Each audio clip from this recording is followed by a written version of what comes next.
बोलो जयकारा बोल मेरे श्री गुरु महाराज की जय।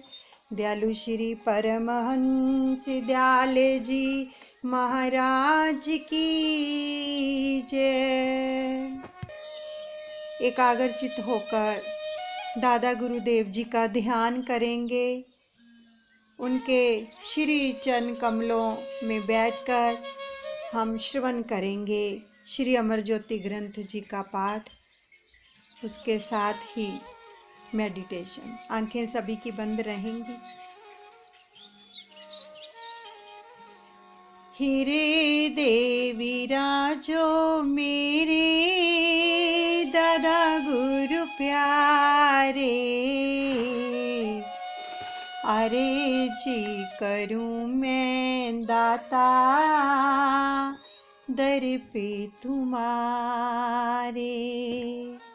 मने मेरा बांधो स्वामी श्री चरणन में, दास की झोली भर दो नाम के धन से। नाम ही तेरा मेरे काज सवारे, अरे जे करूं मैं दाता दर पे तुम्हारे। हीरे दे विराजो आन विराजो मेरे दादा गुरु प्यारे। आन विराजो आन विराजो दादा गुरु शरणम मम, दादा गुरु शरणम मम। एक बार इन्हीं दिनों में जब आप निकटवर्ती स्थान पर श्री सतगुरुदेव महाराज जी के श्री दर्शन के लिए गए, श्री सतगुरुदेव महाराज जी ने स्वाभाविक ही सत्संग में ये प्रवचन किए जो हम सब ने कल श्रवण किए हैं। और फिर कुछ समय तक आप श्री सतगुरुदेव महाराज जी के साथ रहे। जहाँ भी वे जाते आपको निजी श्री सेवा का सुअवसर प्रदान करते। आप भी उनके श्री दर्शन करते हुए श्री आज्ञा में सदा तत्पर रहते। आपने सेवा का वह अद्भुत चमत्कार दिखाया कि श्री सतगुरुदेव महाराज जी की प्रसन्नता एवं कृपा के पात्र बन गए। वे मन ही मन आपके त्याग और प्रेम को देखकर अत्यंत पुलकित हो उठते थे। आपको उस समय न दिन में विश्राम की चिंता रही, न रात्रि को नींद के लिए ही विचार उत्पन्न हुआ। सतगुरु की कृपा का पात्र बनने के लिए यह आवश्यक हो जाता है कि जीव सतगुरु की आज्ञा व मौज में भक्ति के प्रत्येक नियम पर आचरण करने के लिए तत्पर रहे। उपनिषदकार का कथन है कि परमात्म तत्व को वही जानने वाला है, अर्थात आत्म साक्षात्कार वही कर सकता है जिसके अंदर प्रभु मिलन की तड़प है, जो प्रभु के अतिरिक्त किसी वस्तु की इच्छा नहीं रखता, अपने विचारों को अथवा अपने मस्तिष्क को अन्य झंझटों में नहीं डालता, अर्थात श्री गुरुदेव की मौज में राजी रहता है। उनकी आज्ञा के अनुसार सेवा में निरत रहकर श्री प्रसन्नता को प्राप्त करता है। गुरु आज्ञा मानना ही गुरु भक्ति का परम मुख्य नियम है। ऐसा ही आपने किया तथा इस सिद्धांत पर चलकर गुरु भक्ति के लिए यह सिद्धांत अवश्य बताया कि मन मति का त्याग कर गुरुमति को ग्रहण करना, यही नियम ही गुरु भक्ति की मंजिल को प्राप्त करने का एकमात्र सरल तथा अति उत्तम साधन है। अभी तृतीय पातशाही सतगुरुदेव भगवान जी की लीला हम श्रवण कर रहे थे कि उन्होंने किस प्रकार से श्री द्वितीय पातशाही जी महाराज जी की सेवा में अपने आप को तत्पर किया, आज्ञा मानकर किस पदवी को प्राप्त किया। कि आत्म साक्षात्कार कब होता है? जब हमारे अंदर केवल और केवल उस प्रभु के मिलन की तड़प होती है। तो आज बहुत ही ये प्यारा प्रसंग आप तक पहुंचाया जा रहा है अपने गुरुदेव की कृपा से, जिससे कि सभी यानी कि संपूर्ण विश्व इससे विदित है। श्री गुरु नानक देव जी जो कलयुग में पहले गुरु हुए हैं, श्री गुरु नानक देव जी और उनकी जो बहन थी बेबे नानकी। बेबे नानकी के दिल के अंदर श्री गुरु नानक देव जी के लिए अगाढ़ प्रेम था, प्रगाढ़ प्रेम था। वो अपने वीर को वीर भी मानती थी और पीर भी मानती थी। बेबे नानकी जी का जो जन्म है वो 1464 ईस्वी में लाहौर में चहलगांव में हुआ, और इनका जो जन्म है अपने नानके के घर हुआ था, जिन्होंने बहुत खुशी मनाई। माता तृप्ता जी की कोख से हुआ इनका जन्म, और चूंकि इनका जन्म अपने नानके के घर हुआ था, इसलिए इनका नाम नानकी रखा गया। बहन नानकी जो थे अपने वीर यानी श्री गुरु नानक देव जी से 5 साल बड़े थे। श्री गुरु नानक देव जी का अवतरण 1469 में हुआ और इनका 1464 में। बस ये जानते थे कि जो मेरा वीर है वो इस दुनिया को तारने के लिए आया है, और वो उस अकाल पुरख का ही रूप है। बहुत ही प्रेम करते थे अपने वीर से। जब श्री गुरु नानक देव जी इस दुनिया को तारने के लिए जाने लगे तो बेबे नानकी बहुत प्रेम करती थी, उदास हो गई और आंखों में अश्रुधारा भी बह रही है। तो श्री गुरु नानक देव जी ने बेबे नानकी को कहा कि बेबे तू उदास मत हो, मैं तुझसे वादा करता हूँ कि तू जहाँ पर भी मुझे याद करेगी ना, मैं उसी समय तेरे पास पहुँच जाऊँगा, ये मैं वादा करता हूँ। तो बेबे नानकी बहुत ही प्रेम करते थे अपने भाई से, वीर से। तो एक दिन क्या हुआ, वो तो दुनिया को तारने के लिए गए हुए हैं श्री गुरु नानक देव जी। बेबे नानकी हर समय उनकी याद में मस्त रहते थे।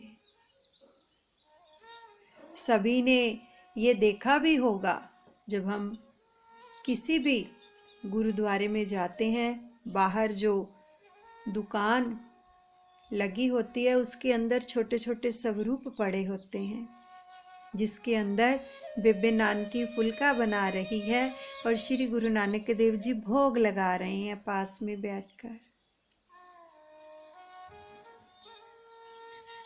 तो एक दिन बेबे नानकी ने साग बनाया और अपने वीर को इतना याद किया कि फुल्का तवे के ऊपर है और लिव लग गई अपने वीर के साथ, अपने मालिक के साथ। और क्या गा रही है, क्या सोच रही है कि अगर आज मेरा वीर आ जाए, मैंने साग बनाया है और उसका वो आके भोग लगा ले, लिव लग गई उसकी। तो श्री गुरु नानक देव जी ने वादा किया हुआ था कि बेबे जब तू याद करेगी हम उसी वक्त तेरे पास पहुंच जाएंगे। तार से तार खड़क गई, दिल की तारें मिल गई। तो श्री गुरु नानक देव जी ने आ कुंडा खड़काया और क्या कह रहे हैं? बुआ खोल नानकी, छेती बोल नानकी, लंबे चोले वाला आज तेरा वीर आया है। ओ बुआ खोल नानकी, छेती बोल नानकी, लंबे चोले वाला आज तेरा वीर आया है। वीर आया है, बन फकीर आया है, बुआ खोल नानकी। उधर तो बेबे नानकी की लिव लगी हुई है और श्री गुरु नानक देव जी बाहर से द्वार खटखटा रहे हैं। उनको भी पता है कि बेबे की लिव लगी हुई है। और बेबे क्या कह रही है? फुलिया फुले का मैं वीर नु खवावांगी, रिन साग गंद लांदा मक्खन लावांगी। वो यही गा रही हैं और उधर से फिर श्री गुरु नानक देव जी कह रहे हैं, जिस दे उड़े कविची ओसियां तू पांदी से, कुट कुट चूरियां तू कागा नू खवांदी से। ओ बुआ खोल नानकी, मुखों बोल नानकी, लंबे चोले वाला आज तेरा वीर आया है। श्री गुरु नानक देव जी द्वार खटखटा रहे हैं लेकिन बेबे की लिव लगी हुई है। कितना प्रेम है, कितना प्रगाढ़ प्रेम है ना, कि मालिक के साथ लिव लग जाए, उसको कोई याद करे तो वो तो एक पल नहीं लगाता, झट से आ जाता है। कमी सिर्फ हमारे अंदर है कि हम उसको याद नहीं करते हैं, हमारे अंदर उसके लिए प्रेम नहीं है। ऐसा प्रेम कि जैसा बेबे नानकी के पास था, कि याद किया तत्क्षण हाजिर हो गए। जिसको इतनी इतनी तपस्या करके लोग उनके दर्शन करना चाहते हैं, वो तो प्रेम में बंधे आते हैं। लेकिन इस प्रेम को पाने के लिए अंतकरण शुद्ध होना चाहिए, मन शुद्ध होना चाहिए, तब वो आता है। जरा महसूस करो इस प्रेम को।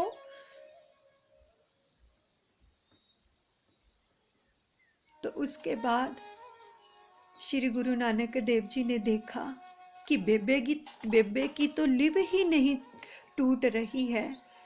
तो श्री गुरु नानक देव जी ने उनका ध्यान अपनी ओर खींचा कि हम द्वार खटखटा रहे हैं। फिर गाते हैं, सतनाम बोल आज वीर तेरा आ गया, सतनाम बोल आज वीर तेरा आ गया, रज रज वीर दा तू दर्शन पा लिया। ओ बुआ खोल नानकी, छेती बोल नानकी, लंबे चोले वाला आज तेरा वीर आया है। जब बेबे नानकी की लिव टूटी तो उसने देखा कि मेरा वीर बाहर द्वार खटखटा रहा है और आवाजें लगा रहा है। झट से उठी, दरवाजा खोला, अपने वीर के दर्शन किए, चरणों पर गिर पड़ी।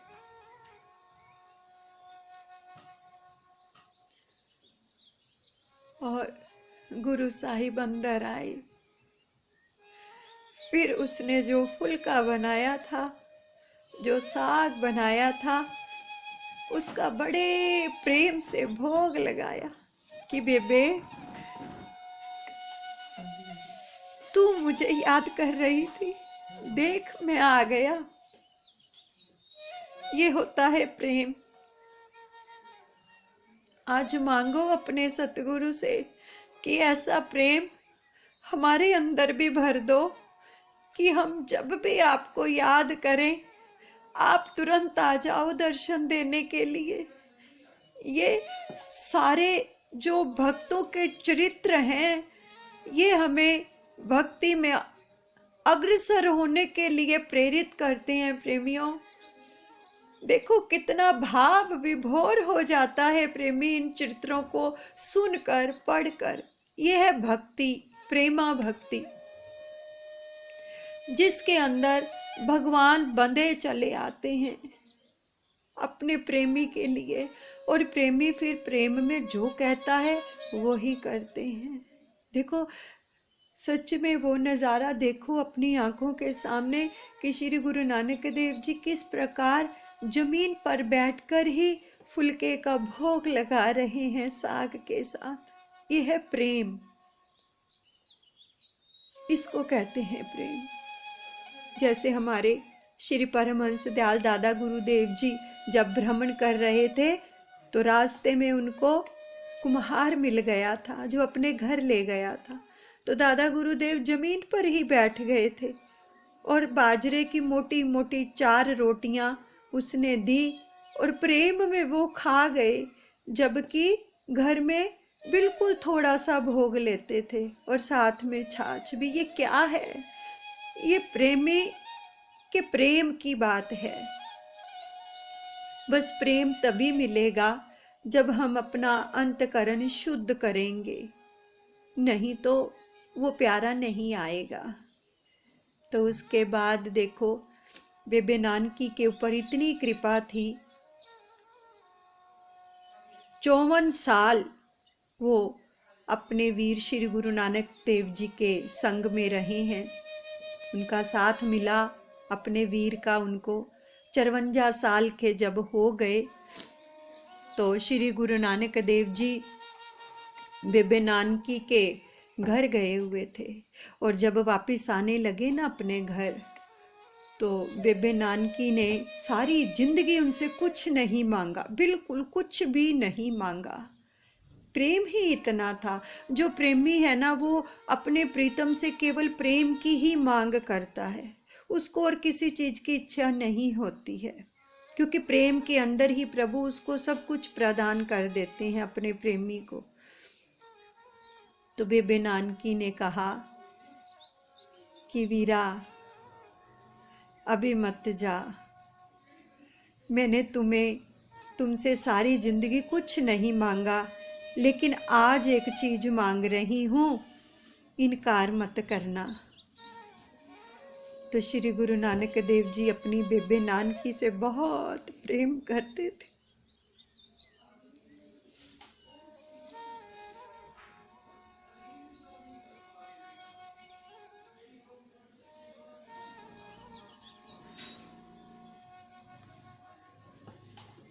कहने लगे मांग बेबे, क्या मांगती है?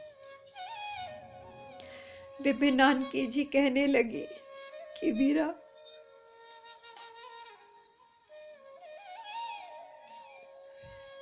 आज से ठीक 3 दिन बाद मैं चोला छोड़ जाऊंगी, तो मेरी बस एक ही मांग है कि तू अपने हाथों से मेरी चिता को आग लगाए, लकड़ियां डाले, अंत समय तू मेरे पास रहे बस। तो श्री गुरु नानक देव जी ने हाँ कर दी। ठीक 3 दिन के बाद बेबे नानकी ने अपना शरीर छोड़ दिया और श्री गुरु नानक देव जी ने बेबे नानकी का अपने हाथों से संस्कार किया। और जब घर आए तो उनके जो पति थे वो श्री गुरु नानक देव जी से विनती करने लगे कि बेबे नानकी धन्य है जिसके आप वीर हो। बेबे नानकी धन्य है जिसके आप वीर हो। और हम भी धन्य हैं क्योंकि बेबे नानकी से हमारा संबंध जुड़ा और उसका संबंध आपसे था। तो मैं भी आज आपसे ये विनती करता हूँ कि इनकार मत करना। देखो, ये प्रेम की बात है। प्रेम के अंदर भगवान सब कुछ करते हैं। तो श्री गुरु नानक देव जी ने कहा क्या? कहने लगे, बेबे नानकी के पति जयराम उनका नाम था, कि आज से 3 दिन बाद मैंने भी शरीर त्याग देना है। तो मेरी प्रार्थना है कि मेरा भी संस्कार आप अपने हाथों से ही करो। तो श्री गुरु नानक देव जी 3 दिन और रुके वहाँ पर। और जब बेबे नानकी के पति जो थे उन्होंने अपना शरीर त्याग दिया तो उनका भी संस्कार किया। सारा जो भी था वो करके श्री गुरु नानक देव जी घर वापस लौटे। तो प्रेमियों, कितना प्रेम करते हैं प्रभु अपने प्रेमियों से कि प्रेम के वश में होकर यानी अपना सर्व समर्पण कर देते हैं। प्रेमी तो क्या करेगा, प्रभु ही सर्व समर्पण कर देते हैं। यानी कि प्रेमी के हवाले हो जाते हैं कि अब तू जैसा चाहेगा मैं वैसा करूँगा। ये है प्रेम। तो क्या अपने अंदर हम झांक कर देखें कि क्या ऐसा प्रेम हमारे अंदर है? अगर कण मात्र भी उसके लिए हमारे भीतर प्रेम जागृत हो जाए ना, तो प्रेमियों सच में हर वक्त मस्ती चढ़ी रहेगी, हर वक्त उसकी याद में डूबे रहेंगे। हमारा इस दुनिया में आना सफल हो जाएगा। लेकिन हमारा प्यार किन चीज़ों से है खुद ही देख लो।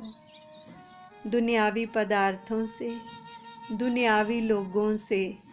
और जब वो लोग हमें हर्ट करते हैं तो हम किस प्रकार से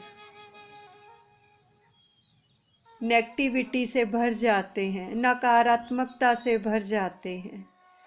और अगर यही प्रेम अपने सतगुरु से हो तो वहाँ से क्या मिलेगा? प्रेम के बदले में प्रेम मिलेगा। प्रेम के बदले में वो खुद मिलेगा। वो खुद अपना सर्व समर्पण कर देगा प्रेमियों। तो इसलिए हमें कोशिश करनी चाहिए कि अपने मालिक से ऐसा प्रेम करें। ऐसे प्रसंग बार बार सुना करो जिनको सुनने से हमारा मन जो है निर्मल होता है। हमारे दिल के अंदर अपने सतगुरु के लिए प्रेम जागृत होता है। और एक बात, भगवान कब खुश होते हैं पता है? जहाँ पर भगवान के भक्तों के चरित्रों का गुणगान किया जाता है, उनकी प्रशंसा की जाती है, उनकी वडियाई की जाती है, तो भगवान बहुत खुश होते हैं। तो इसलिए हमें कितना कुछ मिल रहा है घर बैठे। तो हम अपने सतगुरुदेव महाराज जी का कोटि कोटि धन्यवाद करते हैं कि हमें ऐसा सानिध्य बख्शते रहे और ऐसा प्रेम बख्शते रहें ताकि हमारा जीवन सफल हो जाए। बोलो जयकारा, बोल मेरे श्री गुरु महाराज की जय। दयालु श्री परमहंस दयाल जी महाराज की जय।